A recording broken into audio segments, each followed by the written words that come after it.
كنتم خير أمة أخرجت للناس تأمرون بالمعروف وتنهون عن المنكر. Look, regarding Allah and what is before Allah. Now the Sahaba Ridwanullahi Majbain, sometimes they used to come to the Prophet of Allah and they said, thoughts come to our mind that we rather become ash than utter that statement that floats in our mind. So the Prophet of Allah said, what are those thoughts that come in the mind? And the Sahaba said that sometimes it comes in our mind, who created the sun? And the mind says Allah. Who created the moon? The mind says Allah. Then the thought comes in the mind, who created Allah? Now this statement that comes to the mind, we rather become ash, burn to ash, than utter this statement. And the Prophet of Allah said that this is a sign of your iman, that you feel in that way. Now how do we reply to this? I would like to relate an incident that will accommodate the question. There was one atheist that came to one scholar with his entourage, so he had many people following him. And this was the time when Islam was ruling the world. And he said, I have a few questions and no one is satisfied. So if you can satisfy me, I will become a Muslim. But all these questions are in relation to God, to Allah.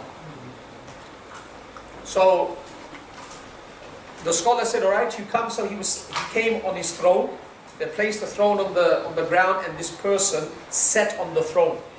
And all his students sat beside him.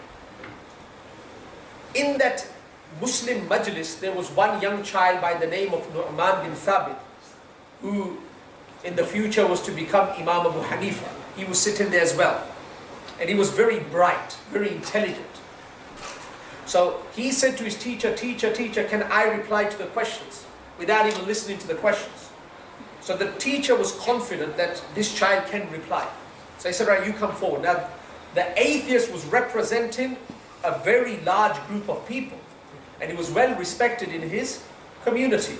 And this small child, he stood up and he said, what are your questions? And he said that my first question is that you believe in God. And Imam Abu Hanifa said, yes. He said, who is before God? Who is before God? This was the first question. He said, what's your second question? He said, the second question is that if we cannot see God, if God is here, why can't we see Him? Meaning he was trying to prove that if you can't see something, you can't accept it. The third question he asked is that if God does exist, where is He? And the last question he asked is, what is Allah doing right now? What is Allah doing right now? So Imam Abu Hanifa rahimahullah said, coming back to your first question, I would like you to open your hand. So he opened his hand. He said that, how many fingers do you have? He said 5. He said, close one. He said, how many now? He said 4, 3, 2, 1. He said, what's before 1? He said, nothing. He said, Allah is one, there's nothing before Him. That's how he replied to him. Second, he said that you say that if something does not exist, if something cannot be seen, we do not believe in its existence. So he said, bring a bucket of milk. So a bucket of milk was brought. And he asked this atheist, is there butter in this milk? And he says, yes. He said, I can't see it. He said, you can't see the butter, but you believe that there's butter in this milk. Likewise, you can't see Allah, but you have to believe in Allah. Then he said that you say, where is Allah? He said, where is the butter? He said, in every drop of milk there is butter. He said, likewise, wherever there is this dunya, this makhluk, Allah is there. He said, what is Allah doing? He said, before I reply to this, I have replied to 3 of your questions. You're on the 4th now, so let's just swap the positions. You come and sit on the ground, I'll sit on the throne. So the person's fine. So he sat on the ground and Imam Abu Hanifa, the youngster, he sat on the throne. He said, what is the question? He said, what is Allah doing right now? He said, He has elevated me and He has disgraced you. This is what Allah is doing right now. So we have to, there is a fine line. You know, if you keep going in and in, there may not be any room for satisfaction. But we can come up with certain arguments like this to satisfy the mind. But at the end of the day, they will say that if their mind is on that track, who is before Allah, there is no solid statement that can satisfy the mind. So we will say that before one there is nothing, likewise before Allah there is one, there is nothing. And make a lot of dua. To remember, for the hidayat of a person, it's not words. Hidayah sits in the heart. So if we want a person to accept the faith or come into the practice and fold of the religion, we have to weep for that person. We have to cry for that person. That is going to work much more stronger than words. We do our best, but we make a lot of dua for these people. So cry for that person, that this statement that I have conveyed to you, or any other statement that comes to your mind, registers with his heart. That allows the doubt to be uprooted from his system. आपने कहा कि दावत के लिए इल्म ज़रूरी है, तो मकसद है कि अगर बंदे के पास इल्म ज़्यादा ना हो तो फिर दावत ना दे या I said that brother is saying that for dawat you need ilm. Now, I couldn't elaborate because of the time. There is one individual dawah, one is a collective dawah. Now the collective dawah is a dawah that I am giving. For this you need knowledge. So when a person is giving a talk to a gathering, where he is inviting people, he should know what he's speaking about. He should be equipped with knowledge. But if a person finds that his children or certain people in the community are doing wrong, for that kind of dawah you have to have the knowledge that this is wrong. For that dawah you have to know that this is a wrong, and that is good enough. And you can say to the person, look brother, this is wrong, you shouldn't be doing this. But you have to approach in the right way, have to understand what is the best method and channel by which I can give him that. पुरानी आयत है उर्दू अदा सबील रब्बिक bill हिकमत व मौइज़त हसना. Will you please express the hikmah? Same thing. Ud'u ila sabili rabbika bil hikmah. Hikmah is translated in Urdu as wisdom, and the translation is wisdom. And what I said is a summary of wisdom. Wisdom is selecting the right words at the right time with the right prescription. That is wisdom. So you analyze the person, you analyze the moment, the station, and you select the words. All this comprises to wisdom. When people say going out in the path of Allah, sacrificing in the path of Allah, how many avenues of sacrificing in the path of Allah? Look, going in the path of Allah, first of all, let me say, there's a road, there's a highway, and there are many different parties that have worked together to bring this highway into existence. There are certain people that designed it. There are certain people that placed the material on the road. There are certain people that worked at night. There are certain people that paid the wages.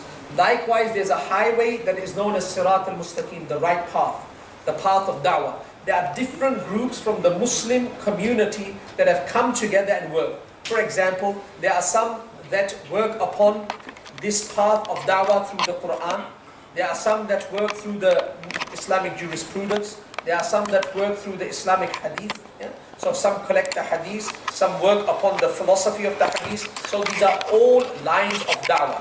Remember, there's a simple example that I can give to you. One person comes to Jumu'ah. To establish Jumu'ah alone, he will get 10 virtues for the deed that he has committed. But if he comes to the Jumu'ah to establish Jumu'ah, but his niyyah with that is to listen to a speech that will assist him to increase his knowledge, that will eventually allow him to be a better Muslim, he is fi sabilillah. He will get 700 virtues for this. You understand? So there are many, many avenues of fi sabilillah, and we cannot restrict it to one. So going in the path of Allah is fi sabilillah. Learning deen is fi sabilillah. Coming here and listening to this lecture, improving your knowledge with the right intention is fi sabilillah. These are all forms of fi sabilillah. We meet some people who aren't listening, learn about Islam, but we are not sure they are genuine Muslims. Are we allowed to give them translated copy of Quran?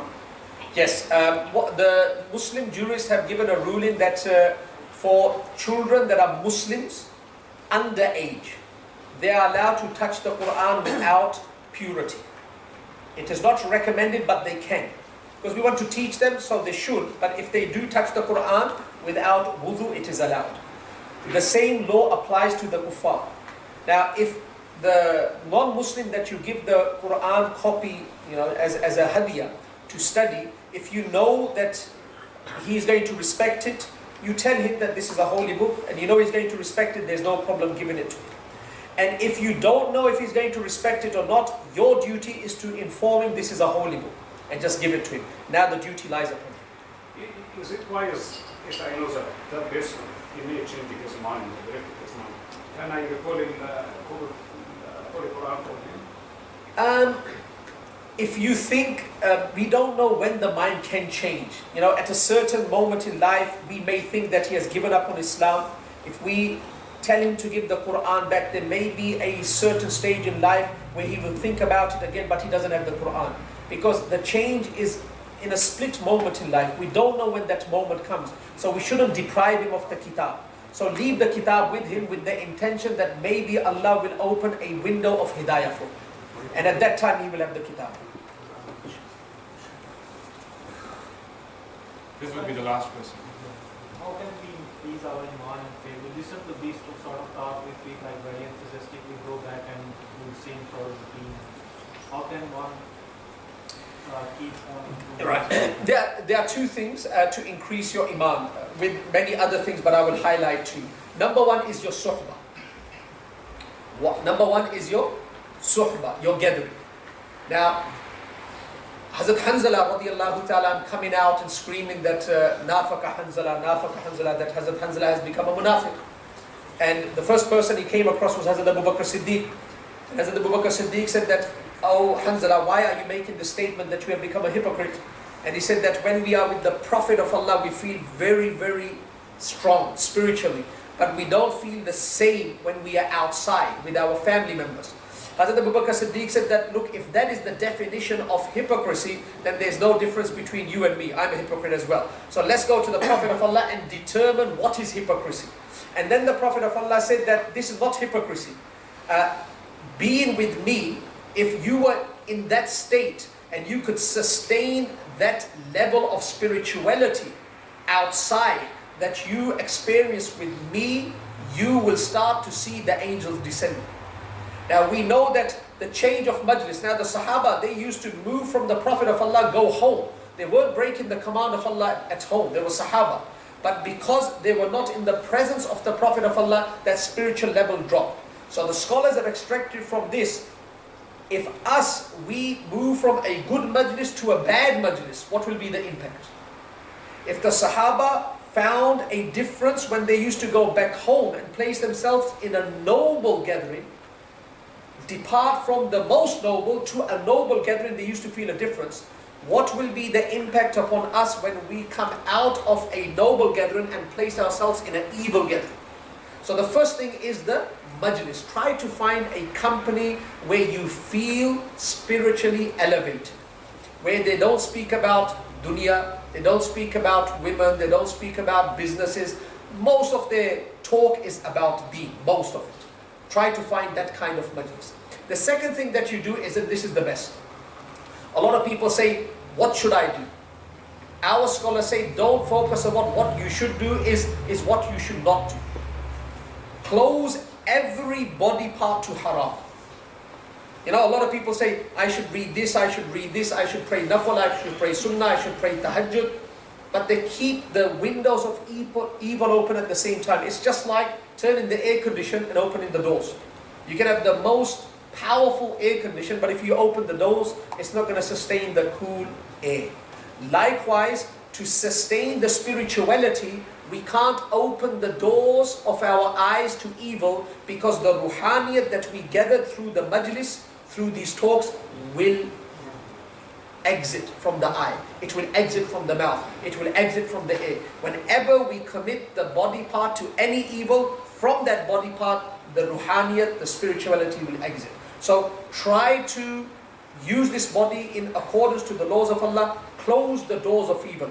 And the best or the most strongest door that you have to have control over for men especially is the eye. Control this eye, especially in this environment. You start to control the eye, you will find that you spiritually become very strong. Mufti Taqi Usmani Sahib came in and said, Hazrat, it is very hard for the youngsters to control their eye in this country. Is there anything that we can read? And I have experienced this for the last, you can say 5-6 years, and I find it very, very beneficial. You can learn this.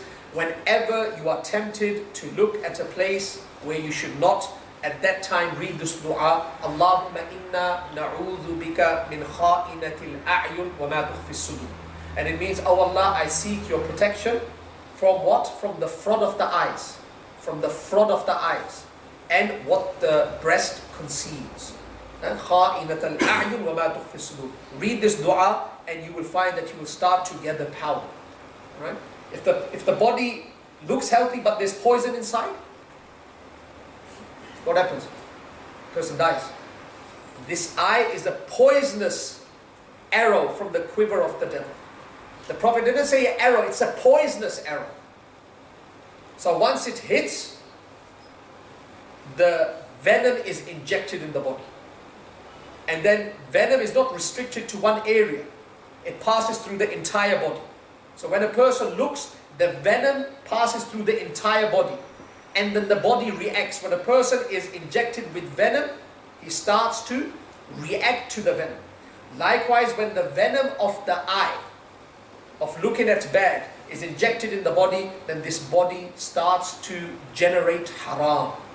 And once the body generates haram, the spirituality that we collect through these majalis exit from that same body part. Subhanallah.